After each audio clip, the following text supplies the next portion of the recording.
It's really crazy how all my peeps on the conservative side of life, the right wingers that were, a few months to a few years ago posting black guns matter memes. I'm a conservative too. I voted for Trump. Okay.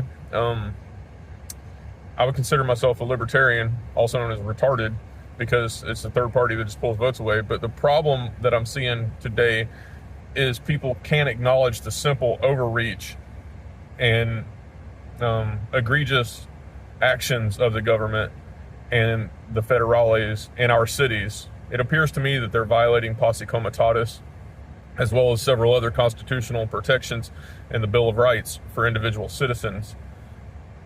I am a veteran. I fought in Iraq. I'm a decorated hero. I have a Bronze Star with Valor. I was in the infantry, okay? So I know what I'm talking about. I was over in Iraq 2005 to 2006. Saw real stuff, and we never one time treated the Iraqi people as badly as they're treating the Americans on the streets here in this country. Never pepper sprayed anybody over there, any of that. We were trained to treat people with dignity and respect.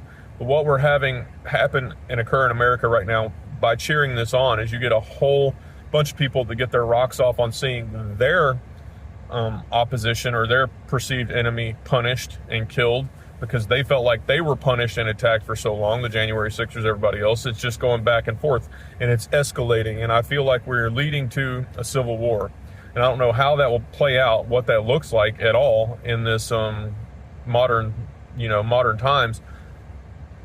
It sketches me out. Really, it does. Because if we allow this precedent to be set that the government can bring federal troops in wherever they want, whenever they want, for whatever they want, and then they can violate people's amendments, their constitutional amendments, their civil rights, willy-nilly, there's no warrants.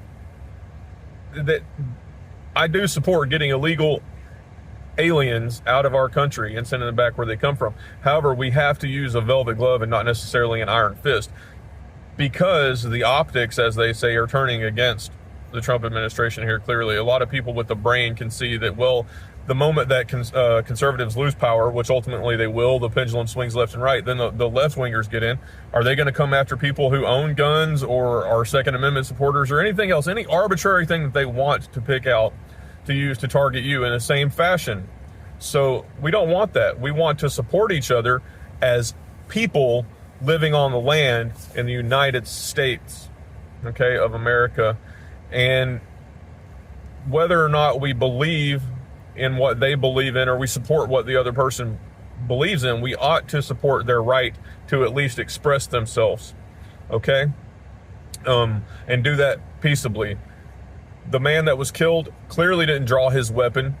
It escalated so quickly. There was an ICE agent that was very angry and shoved that woman, assaulting her. In my opinion, he assaulted that lady to the ground. It's frozen, hard, slick ground. Shoved her down as hard as he could. The gentleman that was killed was standing there holding his phone, and he was trying to help her up. He raises his hand. He says, "I'm not a threat." Well, he gets instantly pepper sprayed in the face and thrown to the ground by this hopped up, sawed-off short man in a mask. It reminds me of lynch mobs back in the day. These people running around with masks on. They've got no name tapes or anything like that. There's no redress. They're anonymous. And then they say, we're going to investigate ourselves. We are living in like the craziest dystopia ever. And I honestly am shocked and appalled at how many so-called conservatives are so quick to jump on the bandwagon of let's just go full jackbooted thug tyranny here. Alex Jones even is shilling for these people. We are at peak ludicrousness here, folks. Peak ludicrousness. Stay safe. Stay out of the law enforcement's way if you can help it, because obviously they're on a power trip, and anything you say or do can and will be used to shoot you.